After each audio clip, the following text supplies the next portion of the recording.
Assalamualaikum warahmatullahi wabarakatuh. Ketemu lagi dengan saya Andi di Cerita Pendek Indonesia. Kali ini saya akan menceritakan sebuah alur film yang berjudul Cube 1997. Cube adalah film bertemakan fiksi ilmiah Kanada yang rilis pada tahun 1997.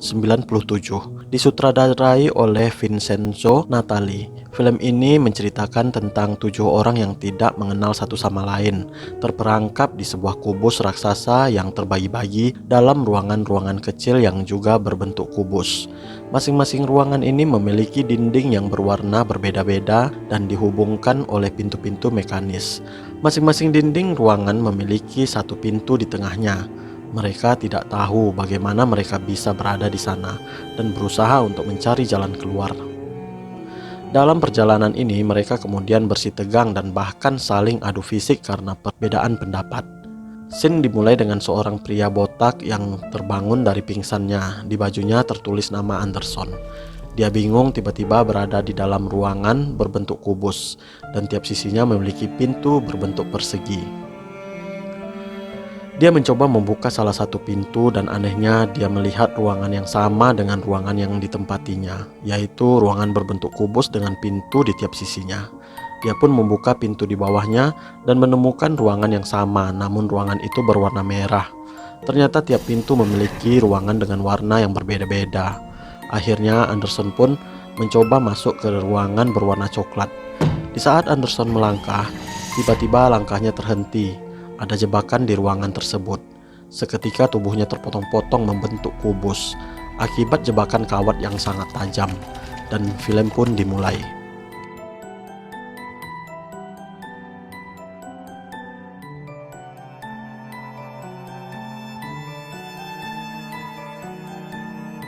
Ternyata tidak hanya Anderson yang terjebak di ruangan kubus yang aneh itu. Film dimulai dengan memperlihatkan tangan seorang pria yang bernama Quentin berdarah memasuki kubus di mana seorang bernama Ward pingsan.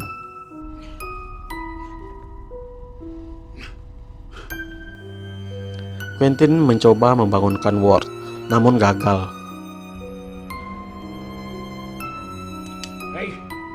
Di salah satu pintu muncullah Leven. Dari pintu lainnya terdengar permintaan tolong. Quentin pun membuka salah satu pintu.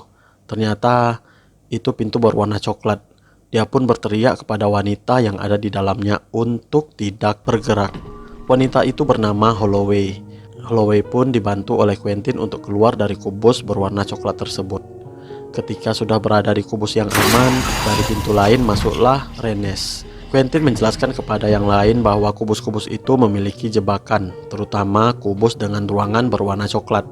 Rennes pun memberikan contoh cara mendeteksi ruangan yang ada jebakannya dengan cara melemparkan sepatunya ke dalam kubus berwarna coklat. Disinilah mereka pun mulai saling mengenal.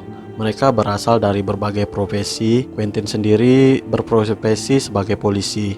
Leven seorang mahasiswa yang pintar matematika. Holloway seorang dokter. Ward tidak ingat apa-apa tentang dirinya, namun nanti di pertengahan baru kita sadar bahwa Ward adalah seorang arsitek. Rennes adalah seorang ahli sensor. Pada saat memasuki pintu yang dinyatakan aman oleh sepatu botnya Rennes, Leven menemukan kode seri dari tiap kubus yang mereka masuki.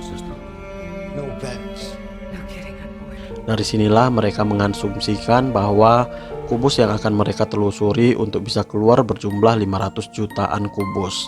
Tapi walaupun demikian, Holloway tidak putus asa dan memberikan mereka semangat untuk mencari jalan keluar.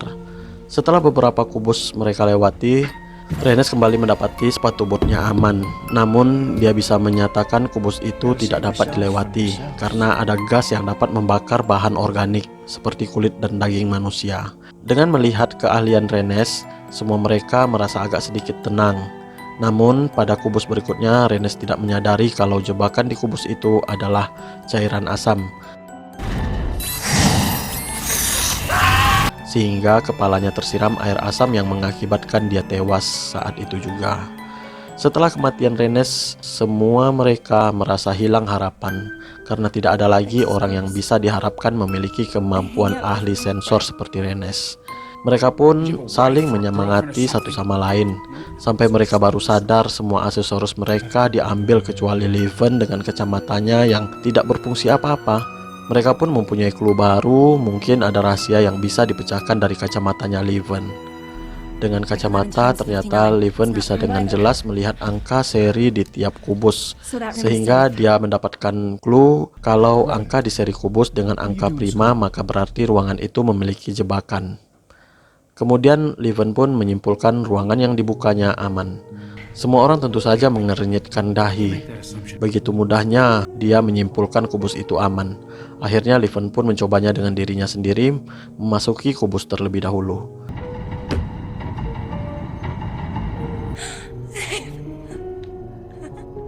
Dan ternyata benar, kubus-kubus yang mereka lalui tanpa angka prima di dalamnya benar-benar aman tanpa jebakan di dalamnya.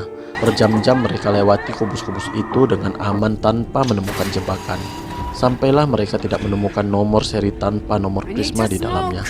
Ternyata ruangan tanpa nomor prisma itu ada di sisi kubus bagian atas. Quentin pun mencoba membukanya dengan cara memanjatnya. Dan tiba-tiba dari kubus itu terjatuh seorang bernama Kanza, seorang Down syndrome. Dia menyukai warna biru sehingga dia bisa tetap bertahan hanya karena dia memasuki kubus berwarna biru yang dia temui. Tapi mereka tetap menelusuri kubus dengan nomor seri tanpa bilangan prima di dalamnya. Saat kubus berikutnya dituruni oleh Dr. Hollow, yang padahal di sana kubus yang pasti aman, ternyata tiba-tiba Dr. Hollow tersedak,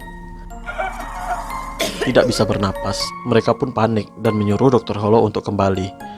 Tapi ternyata Dr. Hollow hanyalah tersedak kancing baju yang ia kulum karena kelaparan. Kemudian mereka berjalan lagi mencari kubus dengan nomor seri non-prima. Tapi saat Leven membilang oke, si Quentin pun dengan sigapnya masuk.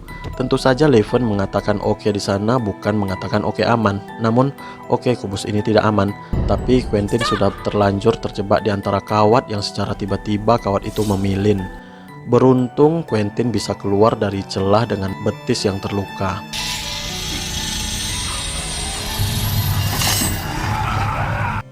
Di kubus sebelumnya si Kanza teriak-teriak gak jelas. Akhirnya mungkin karena kesal dalam keadaan sakit, malah ada yang teriak-teriak. Akhirnya si Quentin pun berteriak meminta kepada Ward agar bisa mendiamkan si Kanza. Si Leven sudah bingung menghitung bilangan prima. Akhirnya Ward angkat bicara bahwa percuma, mereka hanya berkeliling kembali ke titik sebelumnya. Karena ternyata Ward adalah arsitek yang membuat bagian luar dari kubus itu. Dia tidak tahu bagaimana kubus itu bekerja, tapi dia hanya bagian kecil dari desain semua ini. Quentin pun mengancam Ward untuk bicara lebih banyak tentang kubus itu. Ward hanya mengatakan kalau total luas luar yang didesainnya ada 434 kaki kubik. Leven pun memperkirakan jika luas panjang dan lebarnya sama, artinya ada 17.756 kubus semuanya. Jadi Leven pun akhirnya menyimpulkan kalau seri kotak itu adalah koordinat Cartesius. Maka berdasarkan perhitungan itu, maka mereka pun bisa tahu harus jalan lewat mana.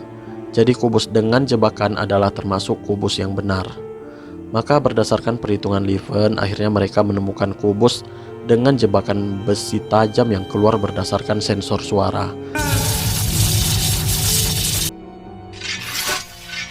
Namun sensor itu tidak bekerja pada suara pintu yang terbuka. Akhirnya mereka melewatinya tanpa bersuara. Nasib malang hampir menimpa Quentin, karena terakhir dia turun. Dan ketika hampir sampai, si Kanza tiba-tiba berteriak.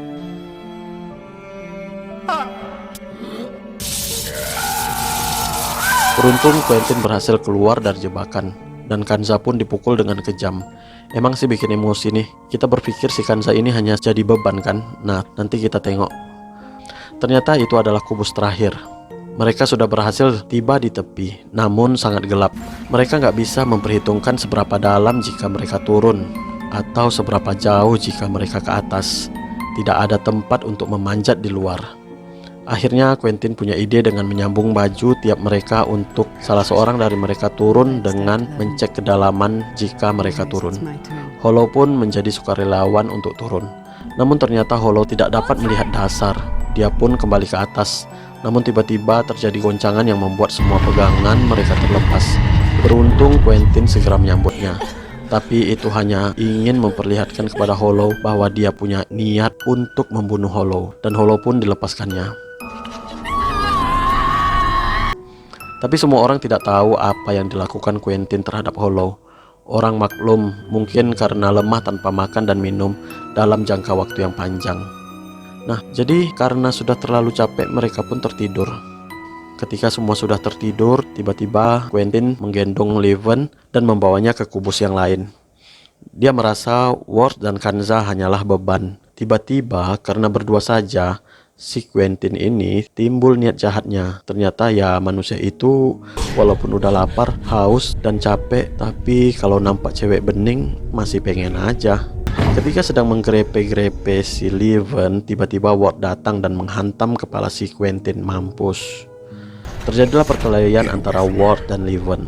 Leven yang seorang polisi tentu saja lebih kuat, yang akhirnya melempar Ward ke ruangan box lain. Tujuannya agar Ward kena jebakan di dalam box lainnya. Ternyata bukannya mati, Ward malah ketawa. Pas mereka cek ke dalam, ternyata mereka menemukan mayat Rezen yang tadi wajahnya kena cairan asam, guys. Mereka sadar kalau mereka hanya berputar dan membuktikan selama berjam-jam mereka berjalan hanya sia-sia saja. Ward menyadari sesuatu. Dia baru sadar perjalanan mereka bukan berputar, tapi box itu yang bergerak. Dan ketika dia membuka salah satu sisi kubus yang ada gelap seperti kubus sebelumnya, di mana mereka kembali ke tepi. Akhirnya Leven pun berpikir menemukan teori baru, bahwa mencari kubus awal dengan cara melewati kubus tanpa bernomor prima lagi. Namun si Leven tidak sanggup menghitung nomor prima dengan angka yang semakin besar. Ini hanya bisa dilakukan oleh komputer. Tiba-tiba si Kanza yang selama ini menjadi beban bisa menghitung nomor prima dengan cepat. Akhirnya mereka membuka salah satu box yang tidak ada nomor primanya. Quentin pun menjadikan Ward sebagai percobaan dengan melemparnya. Ternyata benar, kubus itu aman. Saat Quentin masuk, tiba-tiba kepala Quentin terjepit oleh pintu. Rupanya Ward mencoba menghalangi si Quentin agar tidak masuk. Ward menyuruh si Kanza dan Leven mencari box yang benar. Setelah itu dia pun berlari memasuki box yang benar. Quentin pun berhasil mengejar, namun tiba-tiba Ward menghilang. Tanpa sadar, ternyata Quentin terjerambab ke dalam kubus sisi bawah, di mana Ward menjebaknya dengan cara menggelantung di kubus tersebut. Dan Quentin pun akhirnya kehilangan jejak mereka. Saat akan memasuki kubus berikutnya, ternyata kubus itu bergerak. Si Kanza pun tertinggal. Tanpa Kanza, mereka pun tidak bisa melanjutkan perjalanan. Akhirnya mereka berdua pun memutuskan untuk mencari jalan untuk menemukan Kanza. Saat Ward membuka sisi kubus, dia mendengar si Kanza. Ternyata kubus itu tidak jauh bergeraknya. Saat dia akan menolong si Kanza, Leven menemukan serpihan kacamatanya. Artinya itu adalah box awal mereka, dan itulah box yang selama ini mereka cari, yaitu box yang benar. Tak lama box pun akan bergerak dengan cepat. Leven memanggil Ward untuk cepat, dan akhirnya Ward pun berhasil membawa Kanza. Mereka akhirnya sampai pada titik terakhir. Si Kanza pun membuka pintu. Terlihatlah cahaya kebebasan mereka. Namun Ward memutuskan untuk tinggal. Leven pun memberikan motivasi kepada Ward. Namun tiba-tiba mata Leven melotot dan ada besi yang keluar dari dadanya. Ternyata itu adalah besi gagang pintu yang ditusukkan oleh Quentin. Ternyata Quentin berhasil mencari mereka dengan penuh luka. Ward pun melawan Quentin, namun Ward pun terkena tusukan. Kanza yang berhasil keluar tiba-tiba ditarik oleh Quentin. Namun saat box akan berpindah, kaki Quentin ditahan oleh Ward sehingga tubuh Quentin pun terbelah. Akhirnya yang selamat keluar dari sana hanyalah Kanza sendiri, yang kita anggap remeh ya awal-awal film, yang menjadi beban sebenarnya kalau kita tengok. Ternyata dialah yang berhasil keluar dari kubus-kubus tersebut. Nah guys, dari film ini dapat kita menarik pelajaran bahwasanya kita dikelilingi oleh banyak orang dari berbagai profesi berbeda. Semuanya saling melengkapi untuk satu tujuan bersama. Tidak ada satupun dari kita yang tidak berguna, bahkan seorang anak Down syndrome seperti Kanza sekalipun. Jika kita bersatu, semua kita bisa melewati rintangan. Yang ditakuti bukanlah ruangan dengan penuh jebakan, namun keegoisan dan sikap buruk ingin menang sendiri dari sisi buruk manusia. Saya Andi mohon undur diri, terima kasih telah menonton.